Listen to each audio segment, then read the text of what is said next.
Police అమరవీరుల దినోత్సవాన్ని పురస్కరించుకుని కోవూరు పోలీస్ స్టేషన్ నందు రక్తదాన శిబిరం నిర్వహించారు. శిబిరాన్ని MLA Vemireddy Prashanthireddy, rural DSP Ghattamaneni Srinivasarao సందర్శించి రక్తదానం చేసిన దాతలకు అభినందనలు తెలియజేశారు. ఈ సందర్భంగా ఎమ్మెల్యే ప్రశాంతిరెడ్డి మాట్లాడుతూ సమాజం కోసం ప్రాణాలు అర్పించే పోలీసులకు జోహార్లు అన్నారు.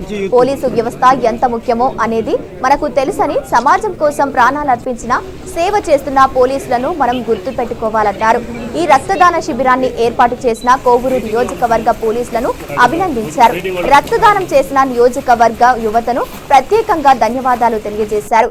అనంతరం రూరల్ డీఎస్పీ ఘట్టమనేని శ్రీనివాసరావు మాట్లాడుతూ జిల్లా ఎస్పీ గారి ఆధ్వర్యంలో కోవూరు పోలీసు స్టేషన్ నందు రక్తదాన శిబిరం ఏర్పాటు చేయడం జరిగిందని తెలిపారు. రోడ్డు ప్రమాదాల బారిన పడిన వారికి అత్యవసర సమయాల్లో బ్లడ్ ఎంతగానో ఉపయోగపడుతుందన్నారు. హెల్మెట్ లేకుండా డ్రైవింగ్ చేయడం, డ్రంక్ అండ్ డ్రైవ్ చేయడం ఇటీవలే ప్రమాదాల బారిన పడుతున్నారని తెలిపారు. డ్రంక్ అండ్ డ్రైవ్ చేయవద్దని, హెల్మెట్ లేకుండా పిల్లలకు వాహనాలు ఇవ్వొద్దని తల్లిదండ్రులకు సూచించారు. ఈ కార్యక్రమంలో కోవూరు బుజ్జి, కొడవలూరు సిఐలు, ఎస్ఐలు, సిబ్బంది తదితరులు పాల్గొన్నారు. అందరికీ నమస్కారం. ఈరోజు ఇక్కడ కోవూరు కాన్స్టిట్యున్సీలో కోవూరు పోలీస్ స్టేషన్ పరిధిలో పోలీస్ అమరవీరుల దినోత్సవ సందర్భంగా ఈ కార్యక్రమంలో పాల్గొనడం చాలా సంతోషంగా ఉంది. ఎందుకంటే సమాజం కోసం ప్రాణాలు అర్పించే పోలీసు వాళ్ళకి నిజంగా జోహార్లు. ఈ వ్యవస్థ అనేది, పోలీస్ వ్యవస్థ అనేది మనకి ఎంత ముఖ్యమో అందరికీ తెలుసు, మనం వేరే చెప్పుకోక్కర్లేదు.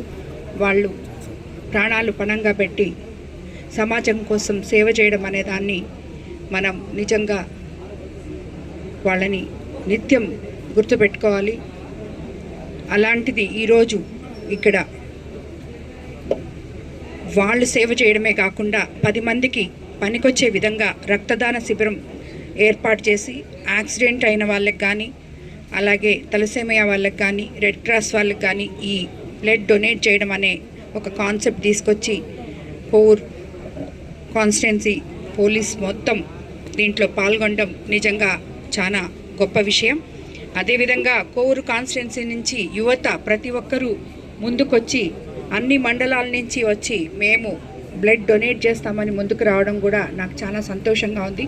యువత ఇలాంటి కార్యక్రమాల్లో భాగస్వాములు అవడం నిజంగా చాలా గొప్ప విషయం. అదేవిధంగా వాళ్ళు ఇచ్చిన ఆ బ్లడ్ ఒక మనిషి ఇస్తే ఒక 3 ప్రాణాలు కాపాడే విధంగా మనకి ఉపయోగపడుతుంది అని చెప్పి అనుకోవడంలో ఆశ్చర్యపోవలేదు. సో ఇలాంటి కార్యక్రమాలు మన కోవూరు కాన్స్టిట్యున్సీలో ప్రతి ఒక్కరూ కూడా వచ్చి ముందుకొచ్చి పాల్గొనాలని చెప్పి